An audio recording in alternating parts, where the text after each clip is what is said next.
Jake thanked the general sincerely. Hayes told him to go show the galaxy that humanity deserved a real seat at the table, not because humans would blindly follow alien rules, but because humans understood why rules truly mattered. Humans were brave enough to question rules when those rules no longer served their original protective purpose. The council chamber was absolutely packed with observers. Word had spread throughout the entire station that the human delegation would be presenting their proposals for amending the Sacred Accords. Delegates from across the galaxy had come to witness what many were calling either historic reform or unprecedented arrogance, depending on their perspective. Jake stood at the central podium, with his team positioned behind him for support.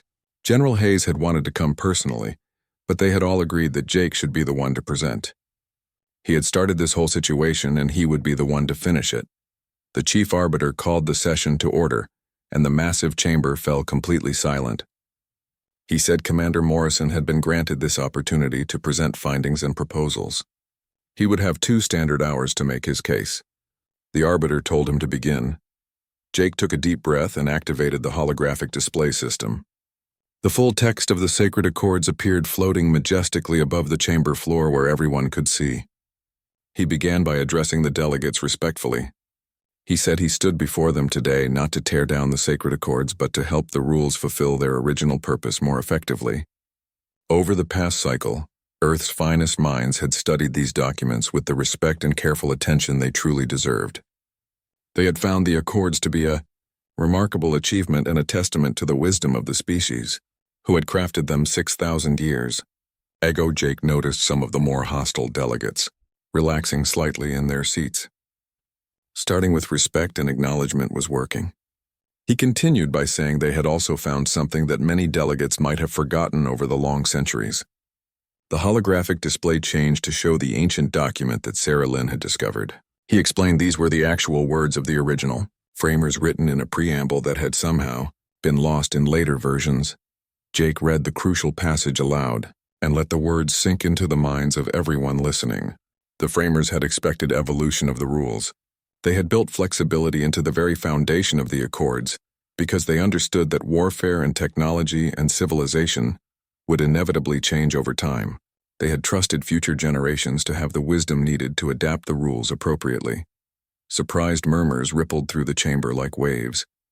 Many delegates were clearly seeing this historical text for the very first time in their lives. Jake pressed his advantage. He said the question before the council today was not whether they should change the Accords at all. The real question was whether they had the wisdom and courage that the framers had expected of them. Did they honor the legacy by clinging desperately to every single word, as if it were immutable law, or did they honor the framers by doing what had been asked of them, which was evolving the Accords to meet the challenges of the current time? Ambassador Threlkin rose angrily from his seat. He said these were noble-sounding words, but they did not excuse human violations. Humans had fought without honor and used forbidden tactics. But Jake interrupted him respectfully but very firmly. He said humans had used tactics that were actually not forbidden, because humanity had never agreed to forbid them in the first place. More importantly, Jake had used tactics that were absolutely necessary to protect his people from completely overwhelming force. This brought him to the core of the human proposal. The holographic display shifted to show new text highlighting the amendments Earth was proposing. Jake explained that the Sacred Accords had been designed for warfare between roughly equal forces.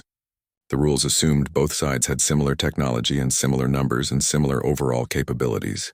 But the Accords completely failed to address asymmetric conflicts where one side held overwhelming advantages over the other. Jake gestured and the display began showing historical examples carefully selected from council records. He described the Talox Rebellion, where a small coalition of colony worlds had faced the full might of the Sarathi Empire. They had followed the Accords perfectly. They had lined up their ships in proper formation. They had announced their intentions with the required 30-minute delay period, and they had been systematically destroyed in a matter of hours because the Empire had 10 times their numbers, plus vastly superior technology. He continued with more examples. In the Fringe Wars, the Han Collective had fought against aggressive Rex expansion.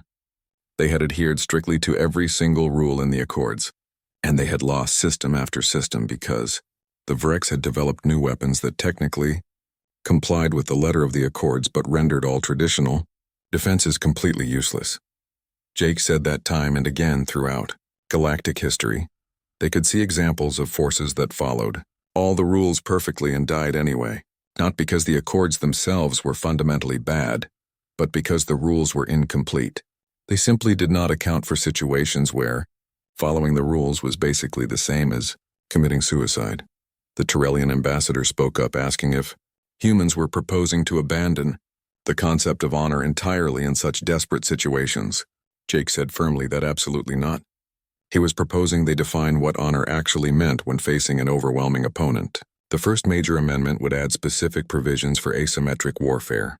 When one force had more than a 2-to-1 numerical advantage or possessed a significant technological edge, the weaker force would be permitted to employ unconventional tactics. Not unlimited warfare or atrocities, but practical measures that gave them a real fighting chance for survival. Jake explained this would include terrain, utilization and electronic warfare and unconventional formations and weapon systems not traditionally specified in the standard Accords but still subject to humanitarian restrictions. The goal was preventing situations where following the Accords automatically guaranteed defeat for whichever side happened to be weaker. A delegate from the Han Collective stood up with a question.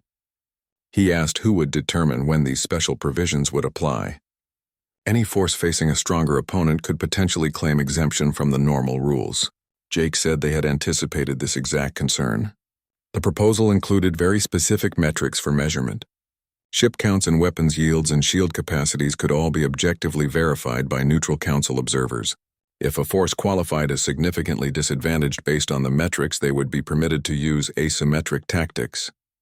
If they did not meet the threshold, they would follow standard Accord procedures exactly as written. Dr. Cross stepped forward and asked permission to add something important. The Arbiter nodded his approval. Cross addressed the chamber and said every single species present had been the underdog at some point in their history. The Velkhori had fought for independence against colonial powers. The Tyrellians had defended their homeworld from invasion. Even the mighty Vrex had begun as a small collection of clans facing potential extinction. All of them knew from personal experience what it felt like to fight for survival against superior forces. He continued by saying this amendment was not special treatment designed exclusively for humanity. It was protection for any species or any coalition or any force that found itself badly outmatched in a conflict. It ensured that the Accords would promote fair combat between opponents rather than guaranteeing slaughter of the weak. The chamber buzzed with intense conversation.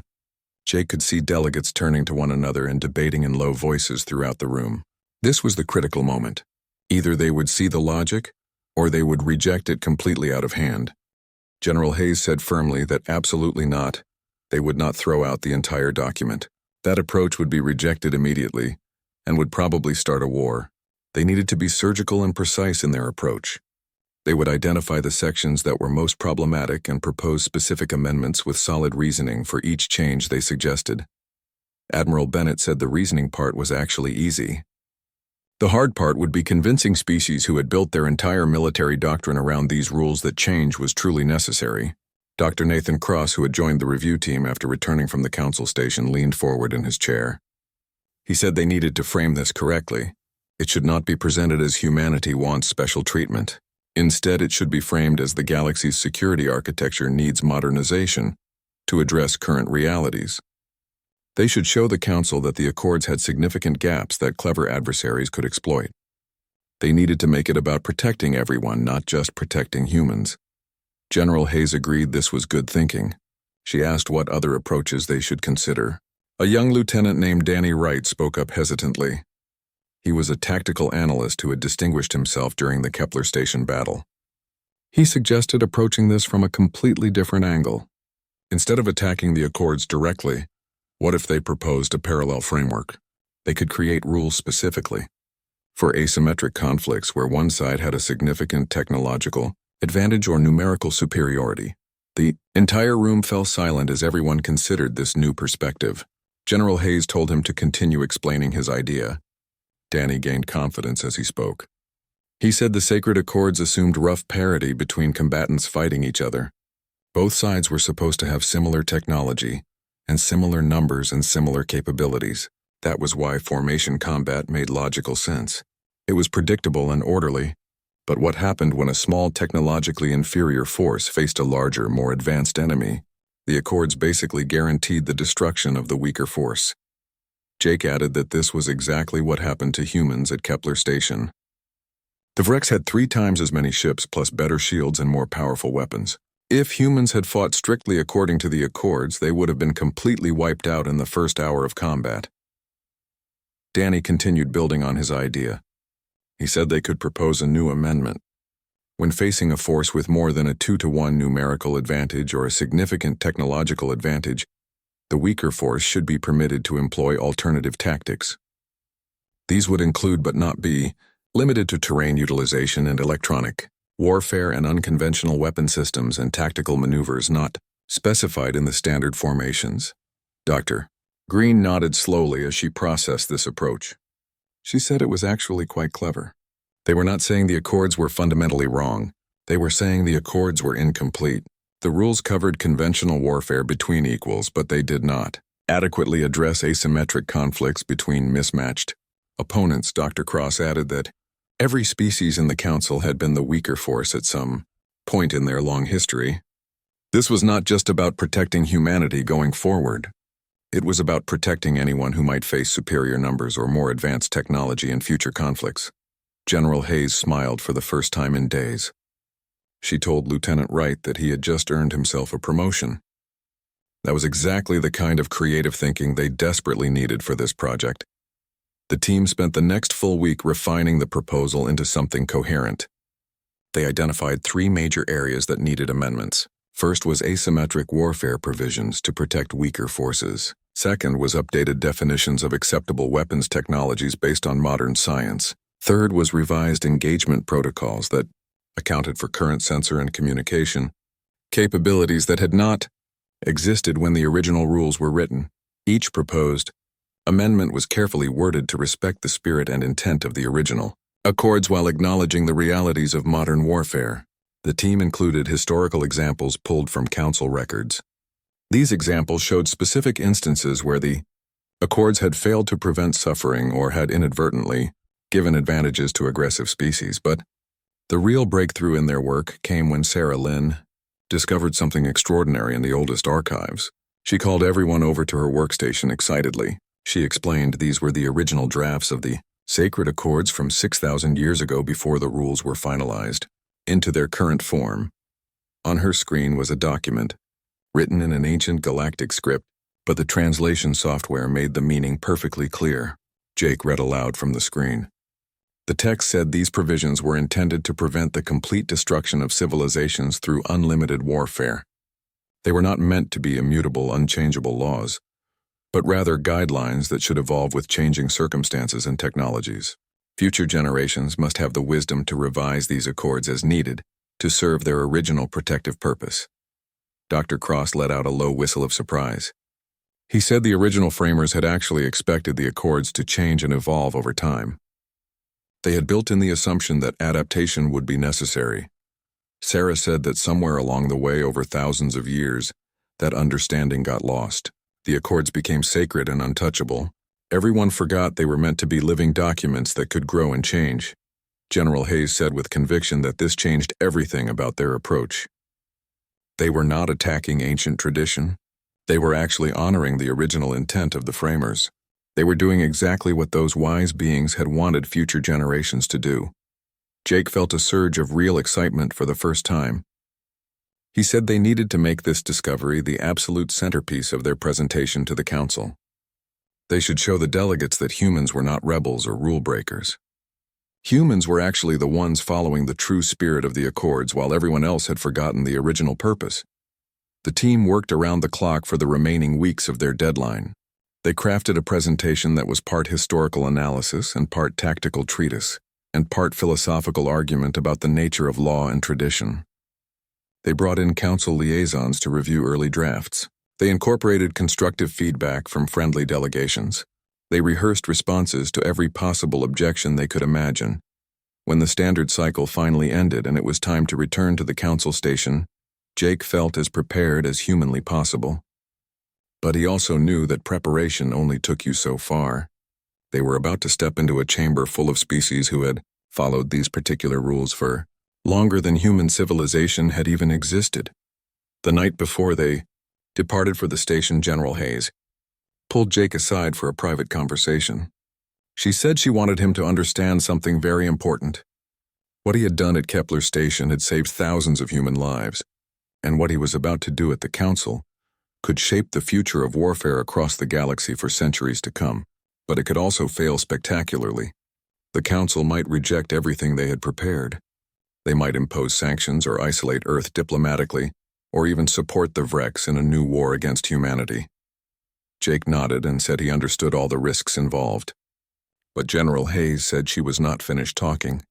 She wanted Jake to know that regardless of what happened in that council chamber, he had done the right thing. He had stood up for Earth when they desperately needed someone to stand firm. He had refused to let ancient rules dictate human survival. That took real courage. Jake felt a small flicker of hope, but he kept his face completely neutral and emotionless. The Arbiter continued speaking, and said, however, the Council also recognized that the Accords had maintained galactic stability for thousands of years. They could not simply dismiss the rules because one species chose not to follow them.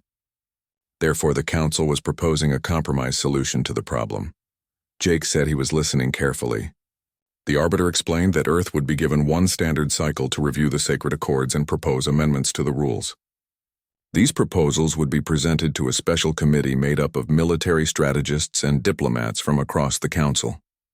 If the committee agreed that certain aspects of the Accords were outdated or unfair, then those sections could potentially be revised. Ambassador Threlkin rose from his seat in anger. He said this was completely unacceptable. The Sacred Accords had stood unchanged for 6,000 years. They should not be modified just because of one upstart species that refused to respect tradition. But the Arbiter spoke firmly to the ambassador. He said the Accords had actually been amended 17 times throughout their long history. The rules were not immutable or unchangeable.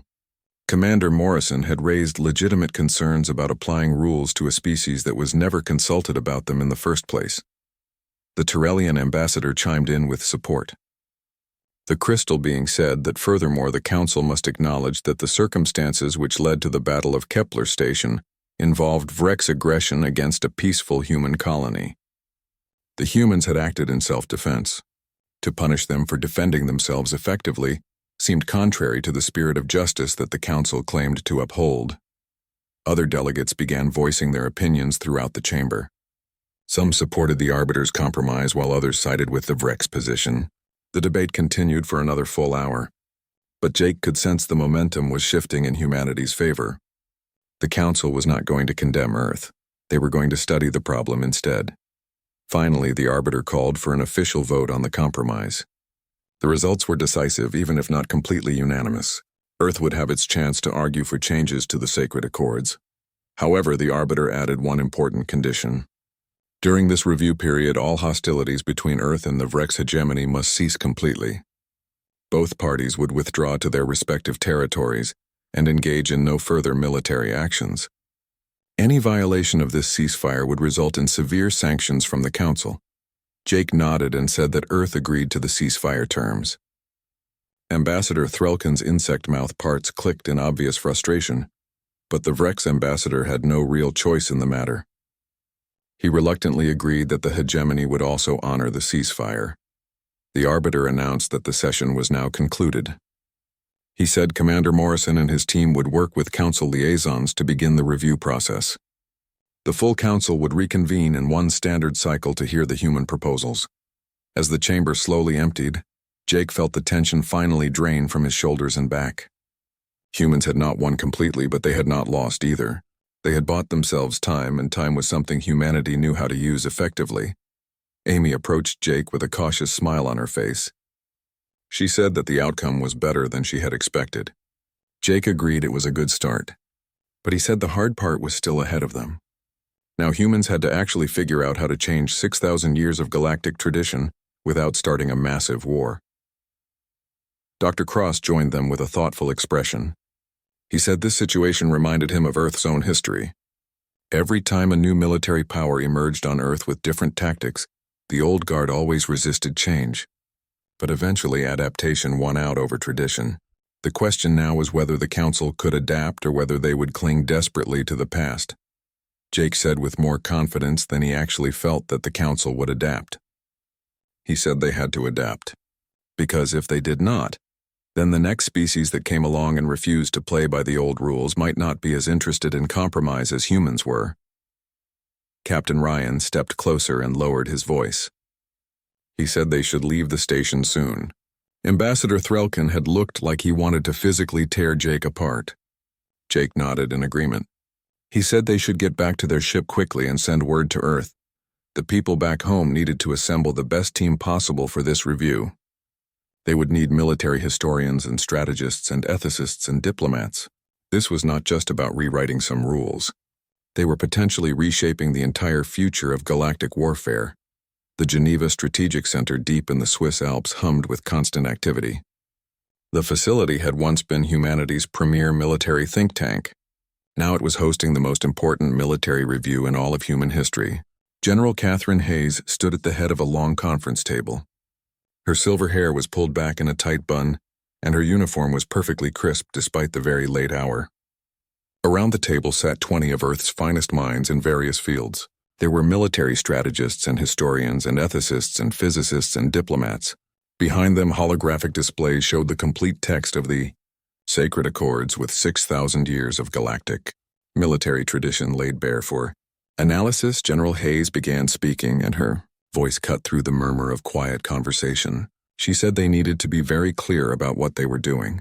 They were not just proposing minor adjustments to an ancient treaty. They were challenging the fundamental assumptions that had governed galactic warfare for thousands of years. If they got this wrong, they could trigger the very wars the Accords were originally meant to prevent. Dr. Sarah Lynn was a military historian who had spent the last 3 weeks doing nothing but reading council historical archives. She raised her hand and said she had identified 47 separate sections of the Accords that were frankly absurd from any tactical standpoint. The rules prioritized ceremony over effectiveness and honor over survival. General Hayes asked for a specific example. Sarah pulled up a relevant text section on the hologram. She read aloud that before engaging in ship-to-ship combat, both fleets must exchange formal declarations of intent and allow a minimum of 30 standard minutes for response and potential withdrawal. She pointed out that 30 minutes was an eternity in modern warfare. You could win or lose an entire battle in that time span. Admiral Lewis Bennett was Earth's chief naval strategist. He nodded grimly and said that rule made perfect sense if you were using old sublight weapons and traditional formation tactics. But with modern sensor ranges and weapon systems, it was a serious liability. Any fleet that strictly followed that rule against an opponent who ignored it was basically asking to be destroyed. Dr. Patricia Green was an ethicist from Cambridge University. She said that was the core problem with the entire document. The Accords were designed for a specific technological paradigm from thousands of years ago. They had been amended over the centuries, but always incrementally, and never questioning fundamental assumptions. Jake Morrison had been listening quietly from the side of the room. He spoke up and asked what they should propose. Should they throw out the entire document completely? Finally, a new voice spoke up, breaking the heavy silence. The voice came from the Tyrellian delegation. Their ambassador was a being made of pure energy, contained inside a crystal structure. The Tyrellian's voice sounded like wind blowing through glass chimes. Ambassador Kyer said that the human raised a very valid point. The Sacred Accords were never presented to humanity as a requirement for Council membership. If the Council punished humans for not following rules they never agreed to follow, then they would be setting a very dangerous precedent for the future. But Ambassador Threlkin countered immediately. He said that if they allowed humans to fight without honor, then they invited every species to abandon the Accords. He insisted it would lead to complete chaos across the galaxy. Jake held up his hand and asked if he could suggest a solution to the problem. The Arbiter gestured for him to continue speaking. Jake said that Earth would review the Sacred Accords in detail. They would send military strategists and diplomats and historians to study the rules. They would try to understand the purpose behind each rule. Then Earth would decide which rules made sense for humanity. But Jake added with a harder tone in his voice that humans would not be forced to adopt traditions that put human lives at a disadvantage. If the Council wanted humans to fight by their rules, then those rules needed to apply equally to everyone, and they needed to make tactical sense in the modern era. Ambassador. Threlkin began to object, saying this was unacceptable, but the Arbiter silenced him with just a look. The Arbiter announced that the Council would deliberate on this matter.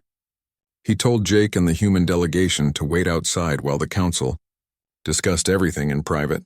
As Jake left the chamber with his security team, he caught the eye of his second-in-command, Lieutenant Amy Parker. She was a young officer with blonde hair and sharp intelligence. She murmured quietly that the presentation went well. Jake snorted and said they had just told the entire galactic government that their 6,000-year-old traditions did not apply to humans. He was not sure that well was the right word to describe what happened. Amy insisted that Jake was right about everything. She said the Council could not expect humans to follow rules they never agreed to follow. Jake replied that being right and being smart were two very different things. He said they had just made a lot of very powerful enemies today. Amy suggested that maybe they had just shown the galaxy that humanity would not be pushed around by anyone. Jake looked back at the massive chamber doors, where the fate of Earth's role in galactic society was being decided behind closed doors. He said they were about to find out which interpretation was correct. The waiting room next to the council chamber was designed for comfort, but Jake found no peace there. He paced back and forth across the room with his hands clasped behind his back, while his team watched him with varying levels of concern. Lieutenant Amy Parker sat reviewing tactical data on her electronic pad. Her short blonde hair fell across her forehead as she studied the information. Beside her sat Dr. Nathan Cross, who was Earth's chief expert on alien cultures. He stroked his gray beard thoughtfully with distant eyes. Captain Ryan Foster was the head of security for the delegation. His hand rested near his weapon out of habit, even though they were supposed to be in a secure location. He said that the council had been deliberating for 3 hours now. He thought that was either very good news or very bad news. Dr. Cross said quietly that it was neither good nor bad. He explained that the aliens were arguing about fundamental principles, and that kind of discussion always took a long time. Jake stopped his pacing and turned to the doctor. He asked what Cross thought the aliens were saying in their private discussion. Dr. Cross set down his coffee cup and leaned back in his chair. He said the Vrex wanted Jake's head as punishment. They had lost significant respect when humans won at Kepler Station, and they needed someone to blame for their embarrassment. But the Tyrellians and the Velcori understood the legal precedent that was at stake. The Han Collective was probably calculating trade implications. The Sorathi were debating the philosophical meaning of warfare without traditional honor. Jake asked about the other species in the council. Dr. Cross replied that the other species were watching to see which way the wind would blow. He said humans were the new kids in galactic society, and everyone was testing them to see how they would respond to pressure. Amy looked up from her data pad and asked if maybe they had gone too far. She wondered if they should have been more diplomatic in their approach. But Jake shook his head firmly. He said diplomacy was important, but establishing boundaries was equally important. If humans had apologized and promised to follow alien rules, they would be setting themselves up for subjugation. It was better to draw the line clearly right now, Captain. Ryan asked if this might mean war with the Vrex. Jake pointed out that humans were already at war with the Vrex. That was why they were at the council in the first place. The real question was whether the council would support humanity or condemn humanity for their actions. Dr. Cross stood up and walked to the window that overlooked the sprawling city below. The council station orbited a neutral star and served as a hub of galactic civilization built up over many centuries.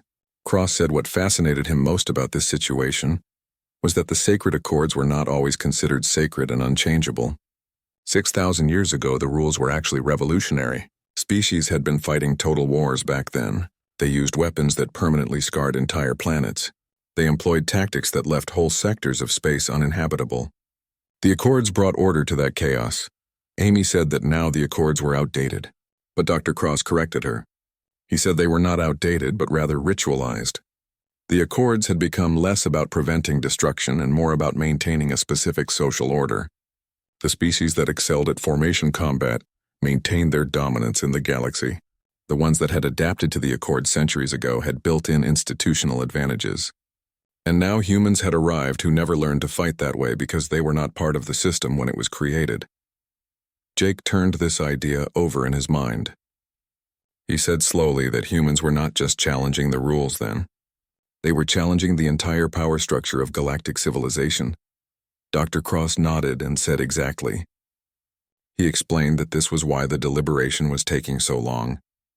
The council was not just deciding what to do about one battle. They were deciding whether to open the door to a new era of warfare or to crush humans as an example to other species who might get similar ideas about independence. The door chimed and everyone in the room tensed immediately. A young alien aide entered the room bowing slightly. The aide said that Commander Morrison was requested to return to the council chamber. They had reached a preliminary consensus on the matter. Jake straightened his uniform and nodded to his team. He said that whatever happened in the chamber, they needed to remember they represented Earth. They would stand firm no matter what decision had been made. They filed back into the chamber, which had taken on a different atmosphere now. The delegates seemed calmer, though no less attentive than before. The chief arbiter waited until Jake and his team were positioned properly before speaking. He said the council had deliberated on Jake's words and the circumstances surrounding the Battle of Kepler Station. The council acknowledged that the sacred accords of war were not formally presented to humanity as a requirement for membership. This had been an oversight on their part. Commander Jake Morrison stood in the center of the massive council chamber with his hands behind his back, and thousands of alien eyes watching his every move. The room was beautiful, with walls made of crystal that caught light from many different stars and painted rainbow colors across the floor. But Jake did not care about the beauty right now. His full attention was on the angry alien standing before him. Ambassador. Threlkin was 9 feet tall with a body covered in hard shell-like armor, and his insect-like face showed clear anger. The ambassador's voice clicked and buzzed as he spoke through the translation device. He said that humans had broken the sacred rules of war. He said that human ships used weapons that went through shields and attacked from impossible directions. He said humans refused to fight in the proper formations like honorable species do. The ambassador demanded that humans be thrown out of the council and punished for their crimes against civilized warfare. Many of the aliens in the chamber nodded their heads in agreement. Others watched Jake with curiosity. Humans were new to this galactic community. They had only made first contact with aliens 50 years ago. Now they were already causing major problems and breaking ancient traditions that had existed for thousands of years. Jake took a deep breath and stepped forward. His boots made clicking sounds on the polished floor that somehow echoed through the huge chamber. When he spoke, his voice was calm and steady. He said that Ambassador Threlkin was completely correct. The humans did use weapons that ignored shields. The humans did attack from angles the alien fleet did not expect. The humans absolutely refused to line up their ships in neat rows to be easy targets. The ambassador's insect-like mouth parts clacked together in what seemed like victory. He thought Jake was admitting to crimes, but then Jake smiled. It was not a friendly smile. It was the smile of someone who knew something important that others did not know. Jake said that this is exactly why humans wrote their own rules. The entire chamber exploded with noise. Aliens jumped up from their seats. Voices shouted in dozens of different languages. The translation devices struggled to keep up with all the angry talking. The chief arbiter was an old alien with skin like worn leather. He hit his staff on the floor 3 times. The sound cut through all the noise like a knife through butter. The arbiter demanded that Jake explain himself immediately. Jake pulled out a small electronic pad from his uniform pocket and turned it on. A hologram appeared above the council floor, showing the text of the sacred accords of war. These were the rules that all species in the council followed during battles. Jake gestured at the hologram and explained what everyone was looking at. These were the rules that aliens had written 6,000 years ago, after terrible wars nearly destroyed half the galaxy. The rules were very detailed and specific. They told ships how to line up in formations. They said what kinds of weapons were acceptable. They explained how shields should work. They even described the proper way to ask for a ceasefire during battle. Jake swiped his hand and the hologram changed to show a specific section highlighted in red letters. He pointed out that these rules clearly stated they only applied to species who had signed the sacred accords. He looked around at all the assembled aliens and said that humanity never signed these rules. Ambassador Threlkin spit out that this was just a technicality. He said humans were part of the council now, so they must follow the laws. But Jake disagreed politely but firmly. He said humans did follow the council laws. Humans followed trade regulations and diplomatic protocols and environmental standards. Humans signed all of those agreements. But the sacred accords of war were never part of the membership requirements. Nobody asked humans to sign them. Nobody even mentioned them until after the Battle of Kepler Station. The old arbiter's eyes narrowed as he looked at Jake. He asked why anyone would need to mention the rules. He said they were universal. Every species in the chamber followed them without question. Jake replied quietly that every species except one followed them. He said the aliens assumed humans would fight the same way they did. They assumed that because humans were new, they would automatically conform to ancient traditions. But Jake explained that humans had been fighting wars since before they invented language. Humans had perfected the art of killing each other in 10,000 different ways across their long history. Humans learned a very long time ago that the only rules that matter in war are the ones that keep you alive. The hologram changed again and now showed video footage from the Battle of Kepler Station. Massive alien battleships advanced in perfect geometric patterns with their shields glowing bright and their weapons charging up. Then chaos erupted as human ships appeared from seemingly nowhere using tactics that no galactic military had used in thousands of years. Jake said the aliens wanted honorable combat, but humans just wanted to survive. The alien ships were bigger and had stronger shields and better weapons, and there were 3 times as many of them. So humans adapted to the situation. Humans used the asteroid field that aliens thought would protect their sides. Humans used electronic warfare to blind alien sensors. Humans struck the command ships first to disrupt coordination. And yes, humans used kinetic weapons that went through energy shields because those shields were designed to stop energy weapons, not 100-ton chunks of metal traveling at incredible speed.